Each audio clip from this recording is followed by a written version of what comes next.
Que el Señor les bendiga, mis hermanos, y como siempre nos favorezca abriendo nuestro corazón, abriendo nuestro entendimiento, para que las cosas de la palabra se conviertan en un tesoro para nuestras vidas. Así que hemos pedido al Señor que esté con nosotros, que nos favorezca, abriendo nuestro entendimiento. Bueno, usted recuerda que estamos por el capítulo 13. Y en la introducción dije que este capítulo nos habla de dos bestias. Una de ellas que subía del mar, la otra que subía de la tierra. Por supuesto, se trata de dos seres distintos y de dos condiciones diferentes. Pero voy a hacer una precisión primero. Tenemos en este caso que la primera bestia dice que sube del mar. Y entonces tenemos que pensar, ¿y cuál es el problema? ¿Qué implicación tiene? ¿O qué significa que esa bestia suba del mar? Como la otra, ¿qué significaría que subiera de la tierra? Y desde luego, siempre hemos entendido que aquello que se dice que subió del mar, el mar representa en realidad muchedumbre, multitudes. Y yo creo que el versículo 15 del capítulo 17 es muy útil para darnos una explicación o una interpretación sobre esto. Aunque aquí está hablando de una ramera, allá está hablando de una bestia que subió de la tierra, pero de cualquier manera, aunque son cosas distintas, no dejan de representarse por medio de la multitud de agua. Y él me dice, fíjese el 17:15, y él me dice, las aguas que has visto, donde la ramera se sienta, son pueblos y muchedumbres y naciones y lenguas. ¿Por qué hemos usado este pasaje? Para decir la primera bestia que subió del mar. En realidad representaba un liderazgo popular. ¿Por qué? Porque es un liderazgo a muchas naciones, a muchos pueblos, a muchas lenguas. Y conviene tener en mente esas precisiones de la Escritura. Entonces, esa bestia que subió del mar es una bestia que representa que es un líder popular. Pero voy a regresar un poquito esta cuestión a lo siguiente. En realidad, desde el capítulo 11 hemos venido observando un tiempo distinto, un tiempo agresivo. El 11, el 12, el 13 definitivamente va a hablar de cosas con ese carácter. Y en el capítulo 12, que es donde estuvimos estudiando también, encontramos que dos cosas que he querido yo precisar, porque es algo que lo he oído muchas veces, que la iglesia va a estar en la gran tribulación, que la iglesia va a sufrir ese tiempo.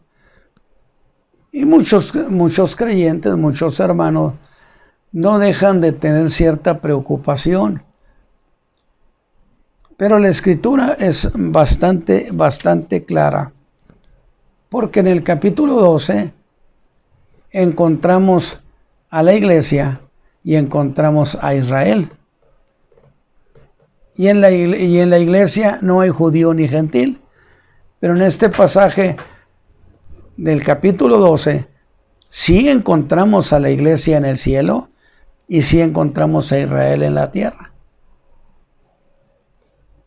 ¿Por qué razón? Habíamos aclarado que en los primeros versículos del capítulo 12 se hace un juicio a la iglesia. Y la pregunta lógica es, ¿por qué se tiene que juzgar a la iglesia cuando que la iglesia ya fue perdonada? Son creyentes, son redimidos. ¿Por qué tienen que ser juzgados? Bueno, porque esta es una cuestión normal en esos términos legales. Usted no puede declarar a alguien inocente si no le ha hecho un juicio oficial. ¿A qué me refiero? Lo expliqué. La iglesia ha sido redimida, es perdonada. Y en el capítulo 12 la encontramos en el cielo. Porque después del juicio se dio una batalla y arrojan al diablo y sus ángeles del cielo. Porque allá estaba la iglesia y hasta allá se fue Satán a acusar a los creyentes. Incluso dijo Juan, acusaba a los hermanos día y noche. Para que usted tenga una idea. Y yo siempre he dicho, bueno, si Israel está en la tierra, ¿por qué es tan importante la iglesia que ya no está en la tierra sino en el cielo? Bueno, si vemos nosotros lo que se hace en ese juicio, encontramos dos argumentos de defensa, dos argumentos muy valederos que hace la iglesia ante las acusaciones que el diablo le da. Uno de ellos es, y ellos le han vencido por la sangre del Cordero. Que este es el primer argumento irrebatible. ¿Por qué irrebatible? Porque es un hecho histórico. Y al decir Él, con su sangre perdonó, limpió mis pecados, están apoyándose en un hecho histórico que sucedió en Jerusalén, donde el Señor Jesús fue crucificado. De tal manera que con su muerte derramó su sangre y perdonó mis pecados. Y entonces tenemos que verlo así. Si se está haciendo una defensa legal, Satán no puede echar por tierra ni rebatir ese argumento que está dando la iglesia. Él nos limpió con su sangre. Él la derramó su sangre. Entonces, por medio de un argumento totalmente legal, irrebatible, Satán pierde ese debate respecto a que ellos eran pecadores. Es decir, ¿por qué dijeron ellos? ¿Por qué dijeron que Él nos ha lavado con su sangre? Bueno, indiscutiblemente porque la acusación formal del diablo fue en el sentido de que esa gente eran pecadores. Y la defensa extraordinaria que hizo la iglesia, cada creyente, es decir, no Señor, el que está sentado allí, Él derramó su sangre por mí, haciendo una referencia de un hecho histórico en la cruz del Calvario allá por el año 29. De tal manera que el diablo no podía desmentir ese hecho histórico. ¿Nota usted ese detalle tan interesante? Se hace una defensa en un argumento legal histórico, de tal manera que Satán no pudo rebatir ni echar por tierra esa defensa que los hermanos que están siendo acusados están haciendo en el tribunal del Señor Jesús. Porque el diablo es un fiscal. Hay un juicio, hay un juez. se está haciendo la primera acusación. No pudo Satán lograr nada porque le presentaron un argumento que no podía echarse por tierra.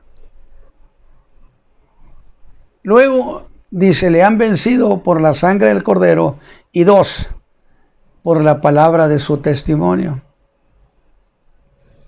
¿A qué se refiere? Digo, porque si el diablo estaba haciendo esa acusación, es porque había una razón que podía ser usada. ¿En qué sentido tendría Satán una razón para hacer esa acusación? Ellos le han vencido, número 1, por la sangre del Cordero. Argumento, defensa irrebatible. Satán no podía decir que era una farsa y que era una mentira. Es un hecho histórico. 2, y le han vencido por la palabra de su testimonio. Aquí entramos a un segundo nivel. Es decir, el Señor salva a una persona, lo limpia con su sangre. Ese es un redimido que fue levantado y está allí en esa reunión con el Señor. Pero empieza una segunda etapa en la vida del creyente. ¿Cuál es la segunda etapa? Bueno, ya fuiste perdonado, pero ahora empieza el tiempo de la vida cristiana. Es decir, después de ser salvo, el cómo viviste esa fe. Y entonces el diablo, sin duda, habrá de hacer muchas acusaciones de que ese creyente en muchas ocasiones cometió pecado, equivocó las cosas, de tal manera que es una acusación muy valedera. ¿Cómo se defendieron los creyentes esa acusación? La segunda acusación.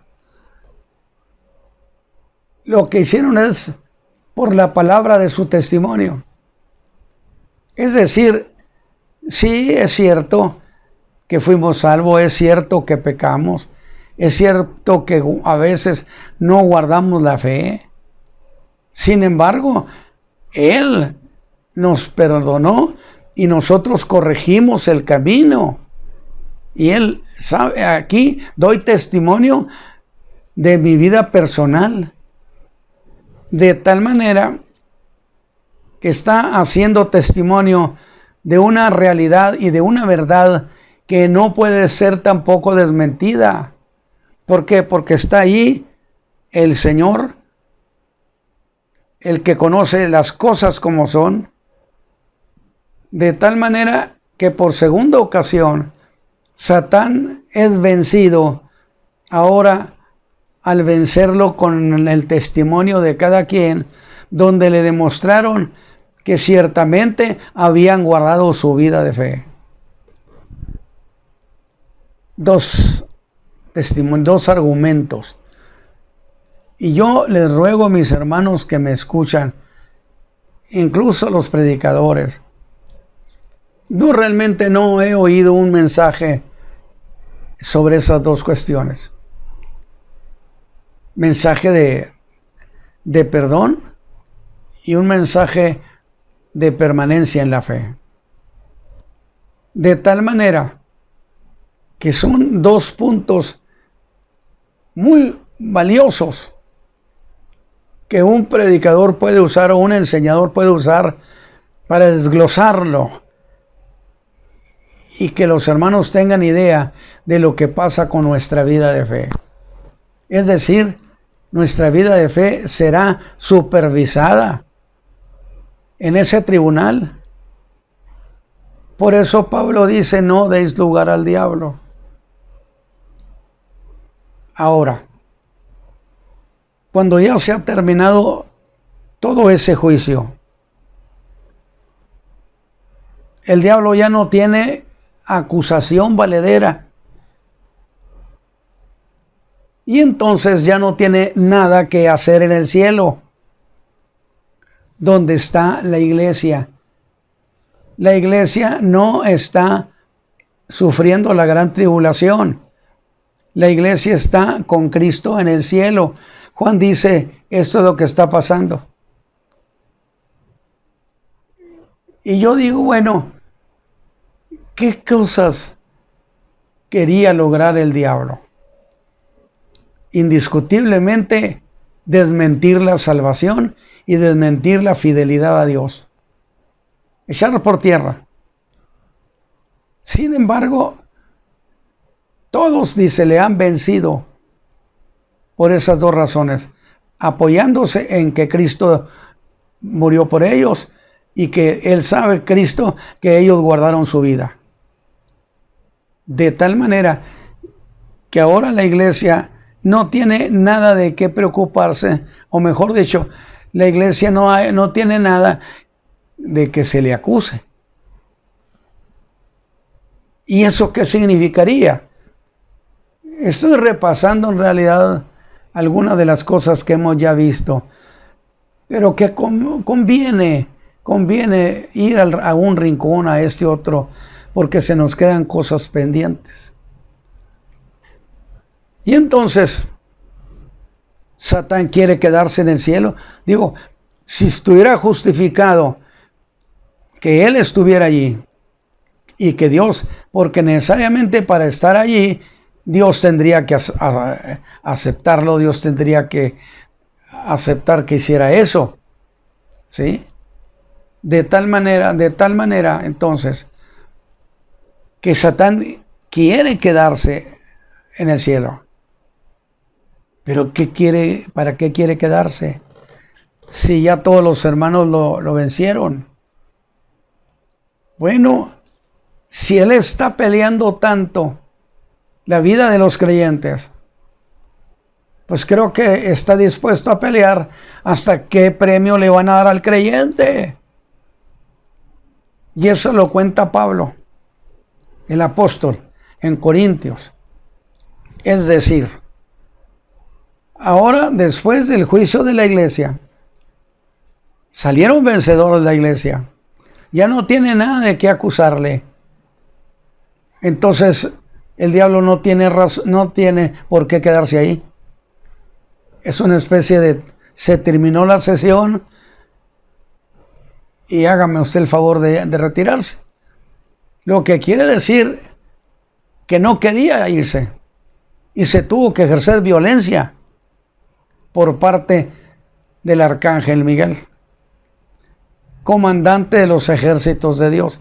Allí es donde se descubre la posesión de ese ángel o de ese arcángel, porque es arcángel. Y se hace ese combate, esa guerra, una gran batalla, dice. Pero volvamos, pero ¿qué quería el diablo si ya lo habían vencido? Faltaba una tercera cuestión. Los premios que iba a recibir cada creyente. Acuérdese que mismo Pablo dijo, yo he acabado mi carrera con gozo y el ministerio que recibí del Señor Jesús. A mí solo me espera la corona de vida, la cual el Señor justo juez me dará. Es decir, después de que se termina el juicio de la iglesia, ahora sigue el juicio de las recompensas, porque la Biblia habla de que seremos recompensados. Aunque claro, dice Pablo, algunos pasarán, pero decía un viejito predicador, raspando. Y otro decía, pues no le hace, pero lo importante es que me dejen estar allí. Bueno, premio de consolación. Pero cada creyente tiene una tarea que desarrollar, un trabajo que hacerle al Señor. O sea, no es nada más, ya me salvó, ya guardé la vida. No. A cada uno Dios le asigna una tarea. Como aquellos siervos que su Señor les encargó: aquí tienes este talento, aquí tienes 5, aquí tienes 12, aquí tienes 1, y luego regresaré y vamos a hacer cuentas. Porque hay algo que yo siempre he sostenido: no es permisible que un creyente se presente al Señor con un trabajo inconcluso, con una tarea incompleta. No lo hizo el Señor Jesús. Padre, he acabado la obra que me diste que hiciese. Pablo dijo: yo he acabado también mi carrera con gozo. Es decir, mi vida ministerial ya no tiene pendientes. Todo lo que me ordenaron que hiciera, todo lo hice. Y Él me ordenó que llenara del Evangelio, y desde Jerusalén hasta el Ilírico, Europa occidental, he llenado del Evangelio de Jesucristo, de tal manera que me puedo presentar aquí lleno de gozo, sabiendo que no quedaron pendientes. ¿Y ahora qué sigue, Pablo? El juicio de las recompensas. Entonces imagínense la importancia moral que tiene para los creyentes haber sido indolentes, indiferentes, porque cada uno tenemos que llegar a decirle al Señor acerca de nuestro trabajo. Yo en lo personal hubo un tiempo en que lo hice, y al darme cuenta que iba muy retrasado, metí el acelerador, es decir, apreté el paso para poderme poner, si usted quiere, al corriente, cuando menos en mi manera de decirlo. Pero trabajé intensamente, sabiendo que al Señor no le podía yo decir que no había alcanzado a hacerle su tarea, hacerle su trabajo. Entonces, para que usted, hermano pastor, para que usted, hermano de la iglesia, piense esa cuestión. Y entonces, cualquier cosa que desprestigie al creyente ante el Señor, el diablo quiere aprovecharlo. Y en este caso, quiere aprovechar el desprestigio de los creyentes al demostrar que no fueron, que su trabajo quedó inconcluso, que no fueron del todo oficiales, no fueron del todo congruentes con el trabajo que tenían que hacer, definitivamente. Y entonces, pues, el diablo, yo creo que pensó que tendría otra oportunidad de desprestigiar a los hermanos. Yo pienso así, y creo que la Escritura sí me da espacio para pensar así. Presentarse al Señor, presentarse y decirle: misión cumplida. Eso es lo que hizo el Señor, es lo que hizo Pablo, y sin duda es lo que hará cada creyente que llegue a estar allí. Todos, unos más, otros menos, pero todos seremos recompensados con un más o con un menos. Qué vergonzoso para aquellos que ven cuánto creyente lleno de regocijo recibe recompensa, y que ellos solamente se les dice: lo único es que no perdiste tu salvación, pero tu trabajo deja mucho que desear, no te toca ninguna recompensa. Pues yo digo que tiene que haber, porque a veces pensamos que estando con el Señor o en el cielo no va a haber lugar para la vergüenza, para la tristeza. Bueno, Es que ese es un pensamiento que los creyentes tienen. Ya rescatándonos el Señor, levantándonos, ya se acabó la tristeza. No, si hay razones para tener tristeza. He acabado con gozo. Hay gozo. Y lo contrario es la tristeza, es la desilusión. Puede ser que usted defienda ese punto y diga, no, hermano Ramos, ya me levantó el Señor y yo voy por mi premio. Bueno, el apóstol Pablo dice, el apóstol Juan dice, miren lo que pasó. Se hizo una gran batalla. Una gran batalla y Satán fue otra vez vencido, pero esta vez es expulsado. Y usa el calificativo de lanzado. Haga de cuenta como quien lo agarra y lo avienta. Con la diferencia que esta vez el diablo y sus ángeles no son lanzados a los aires. Acuérdese usted que en la carta a los Efesios, ahí encontramos acerca de las potestades del mal en los aires. Como si esa zona fuera un lugar donde los demonios se les permitió estar, porque la Biblia así lo enseña. Potestades de maldad en los aires, como si esa hubiera sido su casa de arraigo. Pero esta vez ya no se los permiten. Después de este combate, hermanos, después de esta batalla del capítulo 12, ya a ellos no se les permite que estén en los aires. Son lanzados, dice, a la tierra. Y eso indiscutiblemente es una definición dura, porque se acabó su casa de arraigo. Pero más que todo yo estoy pensando en los seres humanos en la tierra. Es decir, nunca han experimentado lo que es convivir con los demonios en la tierra. ¿Por qué? Porque ahora ellos son lanzados a la tierra junto con el diablo.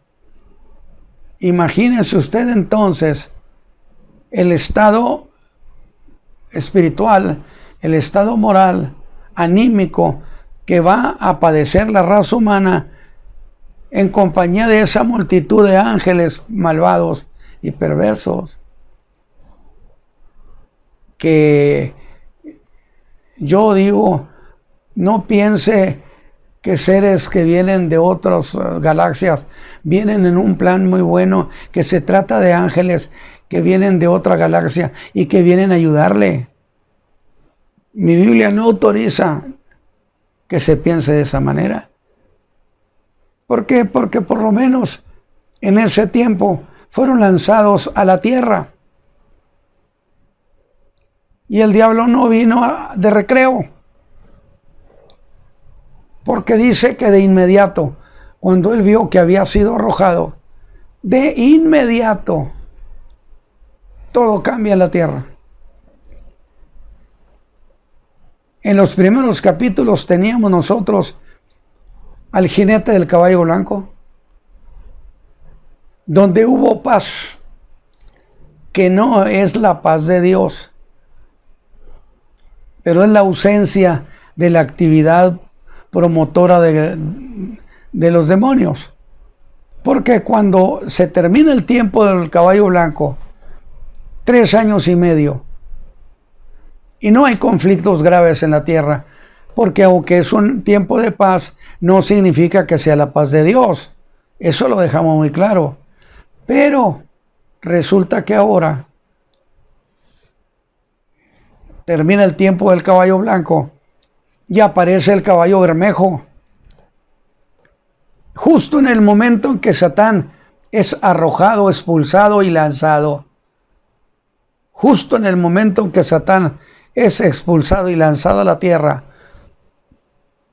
se acaba el tiempo del caballo blanco, los 3 años y medio, que son la mitad, la primera mitad de lo que es la semana profética.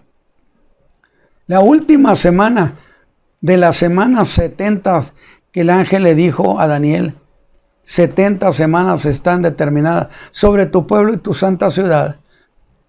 Queda una por cumplir. Es la última semana profética, pero que viene siendo la semana que entendemos como el tiempo de la gran tribulación. Aunque fuimos muy claros en eso, escúcheme mi hermano, fuimos muy claros. Los 7 años no son de tribulación. Esa semana de 7 años se divide en 2. 3 años y medio de cierta tranquilidad relativa, donde se están acomodando sin duda la infraestructura para el gobierno que se va a instalar por parte de las tinieblas. Y al aparecer el caballo bermejo, de inmediato se hacen los conflictos de guerra. Es decir, se van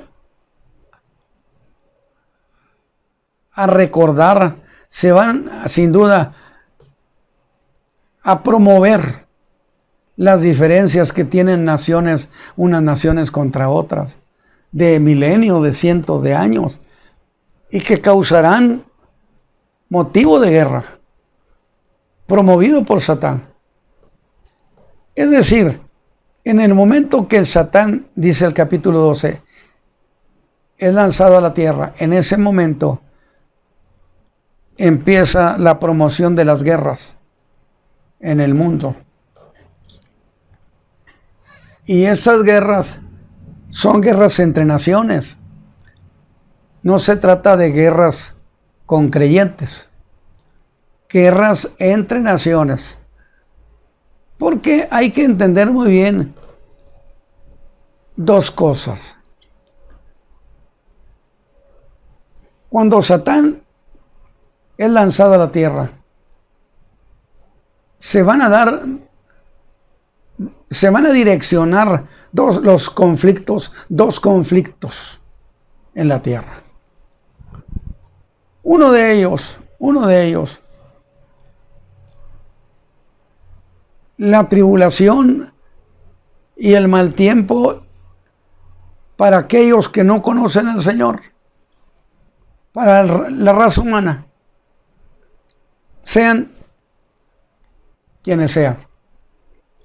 Pero el otro es específicamente sobre la mujer que dio a luz un hijo. Y que invariablemente, casi siempre decimos, esa mujer representa a Israel. Y ese hijo que dio a luz, ese hijo que nació de allí, es Cristo Jesús. Y entonces, dice el capítulo 12 que el dragón esperaba devorar, acabar con el hijo. No pudo. Y el hijo fue arrebatado para Dios y su trono. Y a esas alturas de lo que estoy diciendo, el Hijo de Dios está a la mano derecha del Padre. Siéntate a mi diestra hasta que ponga a tus enemigos debajo de tus pies. Así están sucediendo las cosas. Pero Satán acá en la tierra, de inmediato promueve un gran conflicto de persecución con la mujer que dio a luz a ese hijo. De tal manera que dice que Dios le va a dar 2 grandes alas de águila. ¿Por qué? Bueno, porque no es fácil escapar de esa persecución del diablo. ¿Por qué? Porque él es un ser que tiene capacidad, por supuesto, de movimiento. Mientras que aquel pueblo, sus movimientos son más lentos.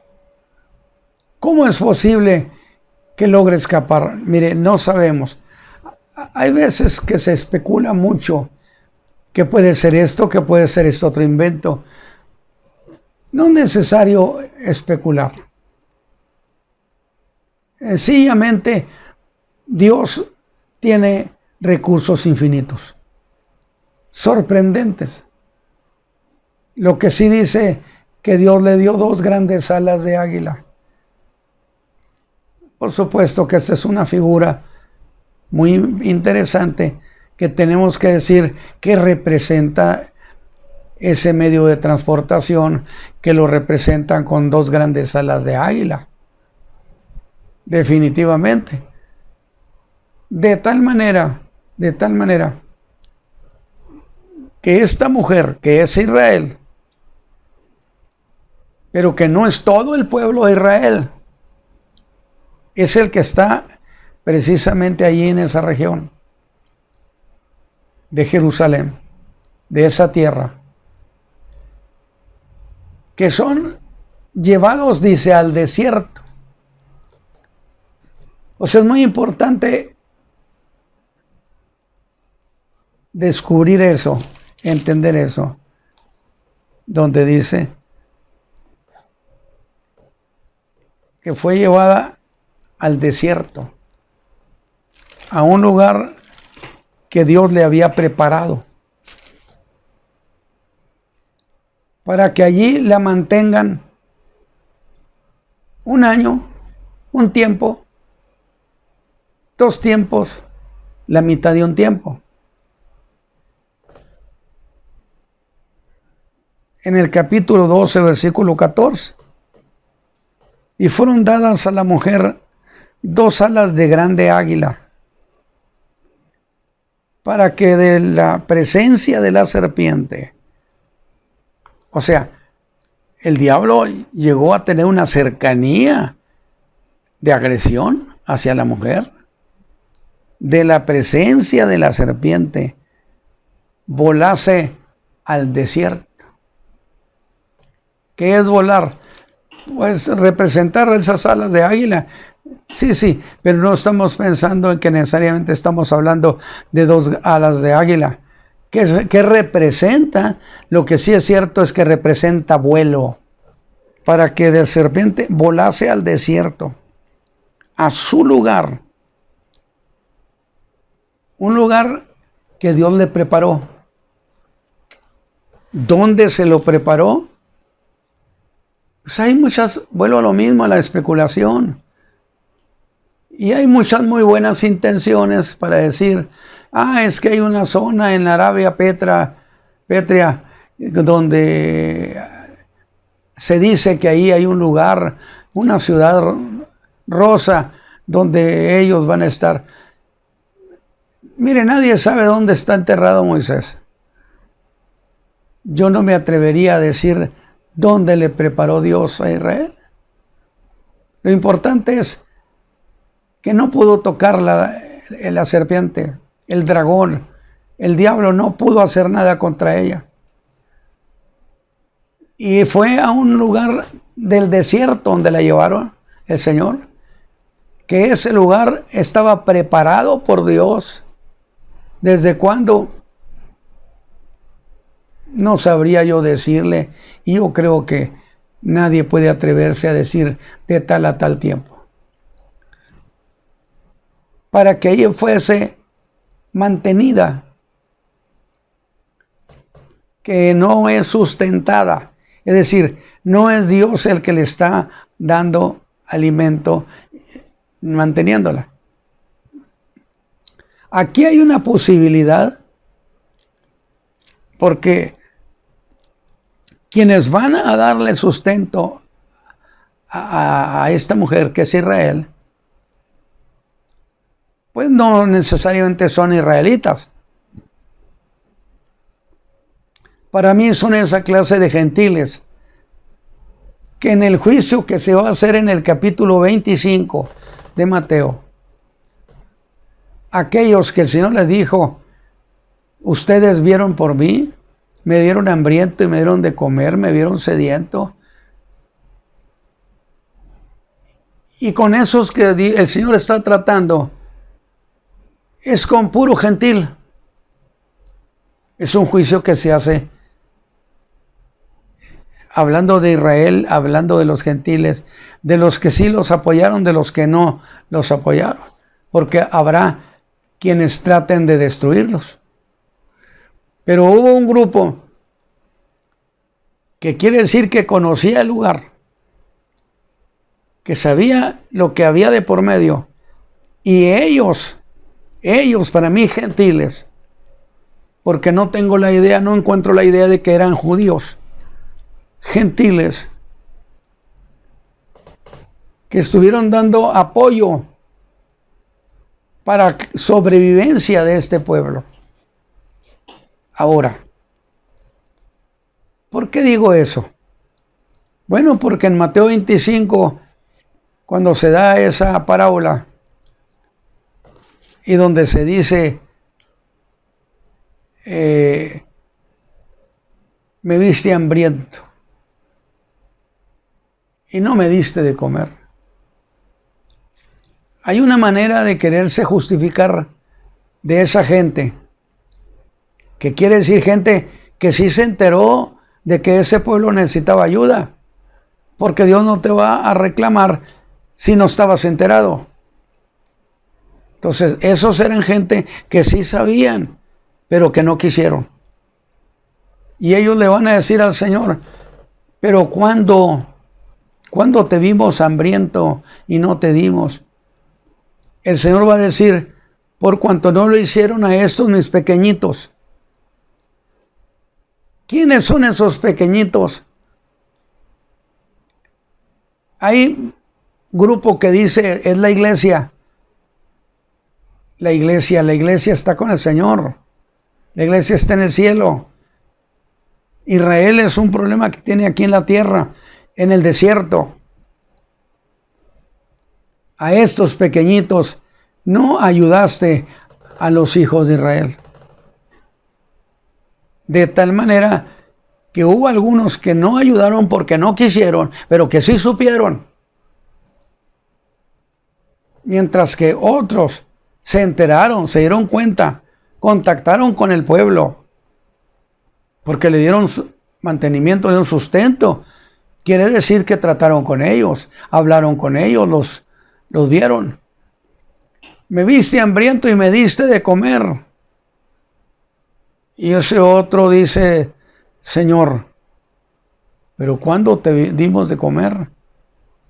Él dirá, por cuanto lo hiciste a estos mis pequeñitos.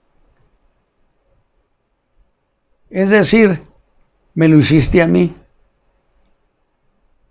Y estos son gentiles, porque no están involucrados con la gente del pueblo de Israel, ahí protegidos. Son gente que tiene movimiento, que puede ir, venir, que contactó con el pueblo de Israel y que por alguna convicción que tenían en su corazón, apoyaron a este pueblo que estaba en problemas. Y que ahora, cuando se hace ese juicio acá en la tierra, porque es el juicio que Dios, miren, hay el juicio que Dios hará con Israel, a Israel, la Israel viva. Un juicio que según Ezequiel 20 será hecho allá, en el mismo lugar donde los espías fueron a investigar la tierra y que trajeron un reporte muy desagradable y se suspendió la entrada a Israel por parte de ese pueblo. Entraron otros. Años después entraron los que ahorita en ese momento eran unos chamaquitos. Y se quejaron los adultos diciendo a Moisés, ¿qué va a pasar con nuestros pequeñitos? Y Dios dijo, pues ellos son los que van a entrar y el resto se va a morir en el desierto. Por consecuencia, quien entró a la tierra no fue esa gente, se suspendió para ellos. Los que entraron fueron esos que eran niños, adolescentes, y que ahora ya estaban en cierta edad donde podían participar hasta del ejército. Esos los comandó Josué. Entonces, allí se haría un juicio del Israel vivo. Y dice Ezequiel que muchos no entrarían a la tierra. Y por cierto, ahí mismo da las fronteras de Israel y dice, donde del lado sur en realidad, la frontera está en el río de Egipto, que no es el Nilo. El río de Egipto es un torrente que está en el desierto. Allí empieza la frontera del reino de Cristo.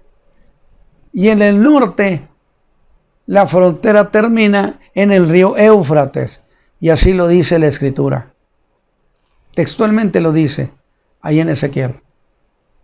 Para que ustedes revisen eso y verán cómo es una delicia. Entonces, es que tenemos ese juicio, uno, el de la iglesia, el de la recompensa. Y ahora tenemos el juicio del Israel vivo, donde muchos hijos de Abraham no entrarán a la tierra, no les va a permitir el Señor que entren. Es otro juicio. Y este otro del que estoy hablando es otro juicio donde juzga a las naciones vivas en relación a la conducta que tuvieron con Israel, el Israel en tiempos de problema y conflicto grave. Yo creo espero que así se esté entendiendo, porque son un montón de juicios, y yo espero que usted lo hayan analizado. A ver, de nuevo, uno de los juicios, el primer juicio es el de la iglesia. Luego, después del de la iglesia, el juicio de la recompensa. Acá en la tierra, estando Israel, cuando el Señor venga en su segunda venida, Mateo 24, 29 al 31, en su segunda venida, el Señor envía a sus ángeles. Dice que Él enviará a sus ángeles para que vayan por los elegidos, los escogidos, refiriéndose a los hijos de Abraham. Porque Israel es un pueblo escogido, elegido. Nosotros también somos elegidos en Cristo como iglesia. Para que no hagamos confusión de cosas. Israel es un pueblo elegido. Nosotros somos elegidos de la salvación y estamos con el Señor. Y entonces sus ángeles van y traen a los escogidos, a los elegidos de Israel, pero no se los traen a Jerusalén según Ezequiel, sino al mismo sitio donde se rebelaron. Aquella generación que Dios dijo no entrarán entonces. Y ahora se hace un nuevo juicio. Es decir, aquí se canceló la historia, o aquí se detuvo la historia. Hacemos este juicio y a partir de aquí volvemos a tomar la historia. Y es entonces cuando el Señor hace el juicio al Israel vivo en el desierto. Y usted lea Ezequiel 20 y usted va a encontrar el detalle tan bonito. Yo espero que usted haya ido disfrutando esta cuestión. Entonces dijimos En el capítulo 13 entramos a una nueva escena. Ahora tenemos el capítulo 13, dos bestias. Dice el 13:1. Y yo me paré sobre la arena del mar y vi una bestia subir del mar, que tenía 7 cabezas y 10 cuernos, y sobre sus cuernos 10 diademas, y sobre las cabezas de ellos nombres de blasfemia. Es muy interesante aquí la entrada, porque esto de 10 diademas representa a 10 reyes. Dice que todavía no han recibido reino, dice, pero lo van a recibir. En los tiempos finales de la gran tribulación, estarán colaborando con el anticristo. Y miren lo que le voy a decir. En el transcurso de las reflexiones, vamos a encontrar, dice, vi una bestia, el anticristo, y una mujer ramera montada en ella, que sería lo siguiente. Esa ramera, esa mujer, por supuesto que intentó gobernar el mundo. No lo logró, pero sí se montó en la bestia. Sí se acomodó como colaboradora del anticristo. Y, como yo lo entiendo, le dio golpe de estado. ¿Por qué? Porque la ramera es incorregible. Nada de que la coinonía y nada de que... No. Y representa, esa mujer, representa un sistema religioso. Es establecido, estacionado en una gran ciudad de 7 colinas. Así lo dice la Escritura. Aunque debo hacer una precisión. Alguien me preguntaba, ¿y de dónde será el anticristo? Y yo le dije, ¿usted qué cree? Me dice, bueno, tiene que ser de Roma porque de ahí era el Imperio Romano, la cabeza del imperio. Le digo, es que en realidad esa no es la idea de lo que sería el que esté para representar al Imperio Romano. Porque puede ser una ciudad de cualquier parte del mundo del Imperio Romano de su tiempo. Constantinopla está sobre 7 colinas. Moscú sobre 7 colinas. Entonces, cualquier lugar que haya pertenecido al Imperio Romano califica si tiene esas características. Por eso tanta cosa que se oye el día de hoy, pero no voy a entrar en eso. Y dice,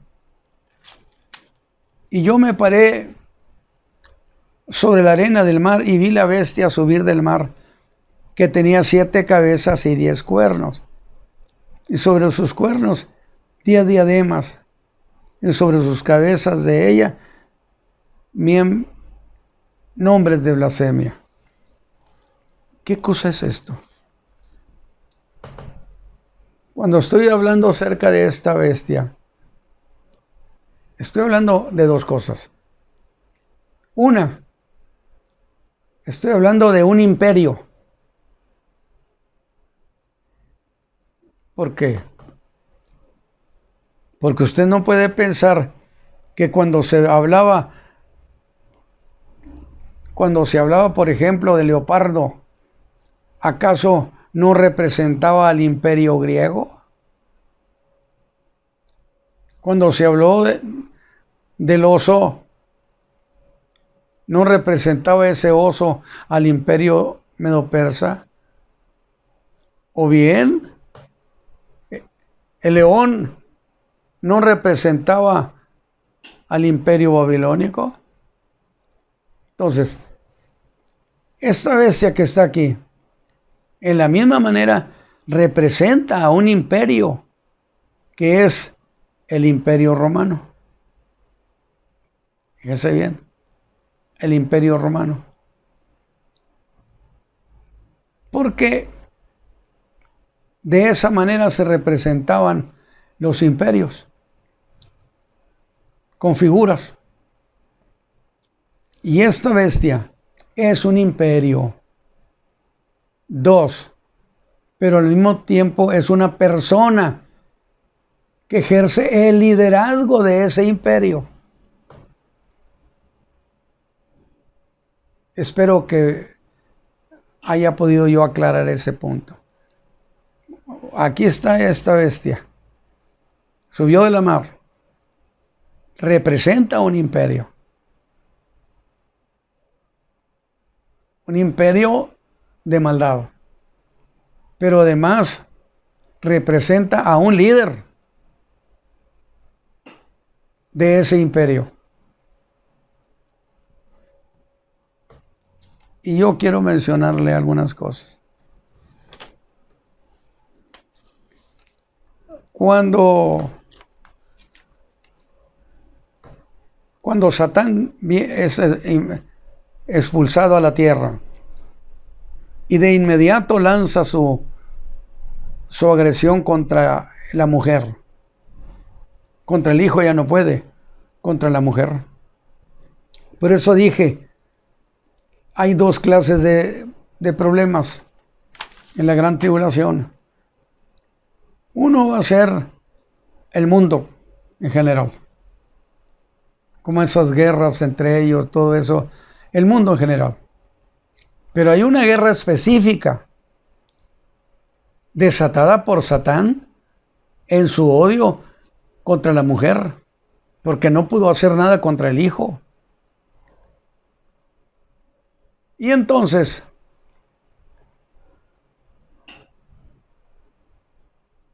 esa mujer fue protegida por Dios, pero particularmente protegida de una agresión dirigida específicamente contra ella. Porque el capítulo 2 se lo dice. Y la mujer huyó al desierto, donde tiene lugar preparado de Dios, para que allí la mantengan 1260 días. 3 años y medio. Y el dragón, dice, fue airado contra la mujer. ¿Qué tenemos entonces? ¿Qué podemos decir? Lo siguiente. A partir de que empieza la persecución sobre esa mujer, empieza el cumplimiento de la profecía que el ángel le dio a Daniel en el capítulo 12, versículo 1, donde dice que será tiempo de angustia cual nunca fue. Es decir, viene un tiempo, pero son dos cosas distintas. Una cosa es los problemas de tribulacionistas del mundo entero y la persecución contra la mujer. La persecución contra la mujer es una agresión directa de Satán con el propósito de destruirla. Y Dios interviene dándole sitio de refugio. Y no solamente eso, sustento por el mundo cierta gente del mundo gentil, necesariamente. Y el arcángel Miguel dice que es el que vendrá a estar en favor del pueblo. O sea, la batalla que se dio en el cielo fue contra el diablo y el arcángel Miguel. El arcángel Miguel y sus ángeles los vencieron. Y ahora se abre acá un segundo conflicto, pero ahora tiene como razón la mujer que quieren destruirla, que es Israel.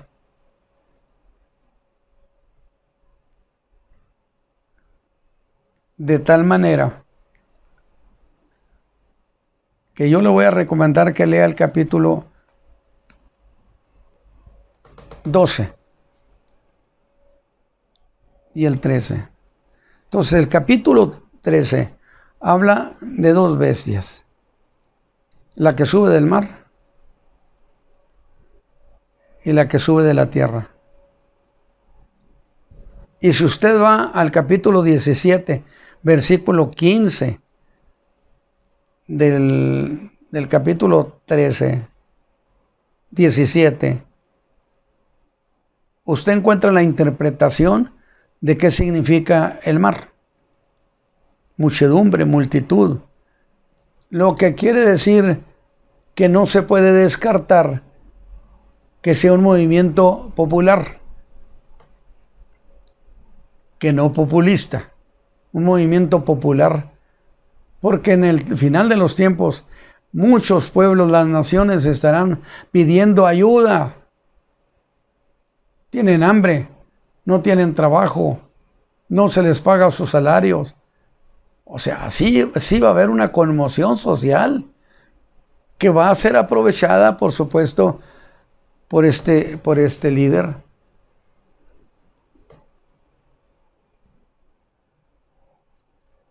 Entonces, la bestia es un imperio, es el líder, pero luego habrá de ser un movimiento que involucre a multitudes. Pero esa bestia tiene 7 cabezas y es la figura del Imperio Romano. Y yo dije, para aclarar, ¿por qué voy a usar esa figura para decir representa al Imperio Romano? Pues porque así sucedió en el capítulo 7 de Daniel. Dije, ¿acaso el león representaba a Nabucodonosor o representaba al imperio babilonio? Y al mismo tiempo su líder era Nabucodonosor, aunque inicialmente fue Nabopolassar. Pero dejemos eso. Pero esta vez el imperio representa además un líder. Y ese líder es donde venimos encontrando suficiente, dijéramos, explicación para reconocerlo como el hombre líder de los últimos tiempos, el anticristo.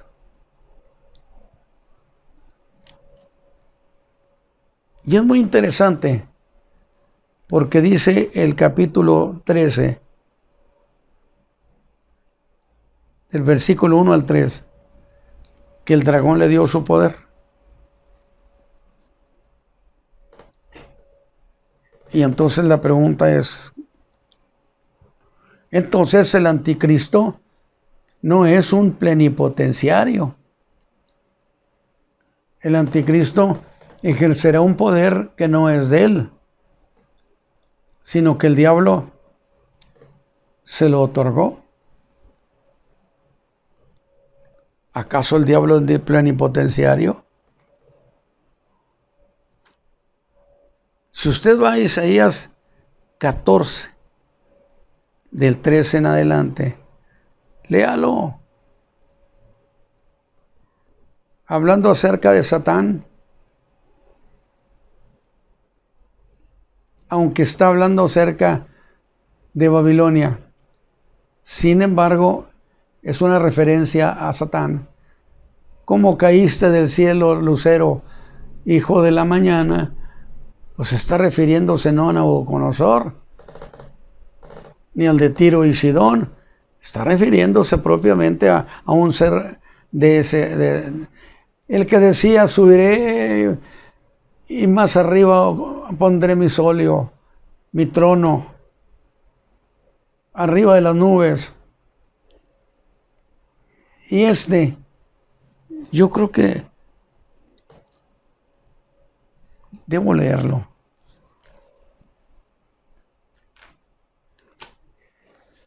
En Isaías, si ustedes, hermanos, lo tienen ahí, les voy a pedir que lo haga. Isaías 14. Hablando de Babilonia, pero con referencia a Satán. Dice, como caíste del cielo, oh lucero, hijo de la mañana, cortado fuiste por tierra, tú que debilitabas las gentes, tú que deseas en tu corazón, subiré al cielo, en lo alto, junto a las estrellas de Dios, ensalzaré mi solio. Y en el monte del testimonio me sentaré a los lados del Aquilón. Sobre las alturas de las nubes subiré y seré semejante al Altísimo. No me diga que esto no es una referencia a Satán. Mas tú derribado eres en el sepulcro, a los lados de la huesa.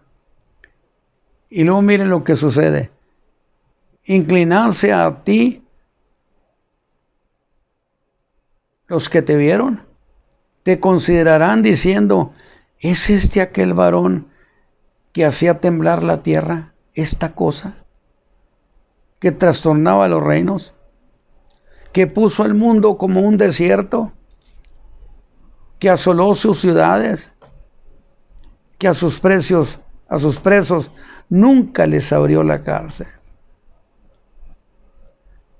Todos los reyes de las gentes, todos ellos yacen con honra cada uno en su casa.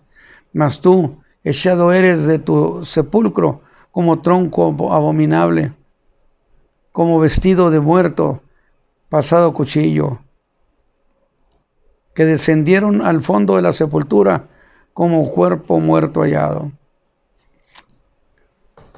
Qué interesante. Es una descripción extraordinaria que hace el profeta Isaías. Anote usted Isaías 14. Puede leerlo desde el versículo 10 en adelante. Pero una pregunta.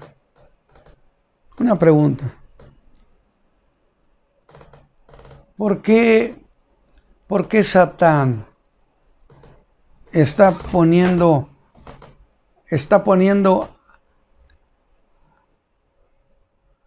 a un hombre como gobernante del mundo? Le voy a decir por qué.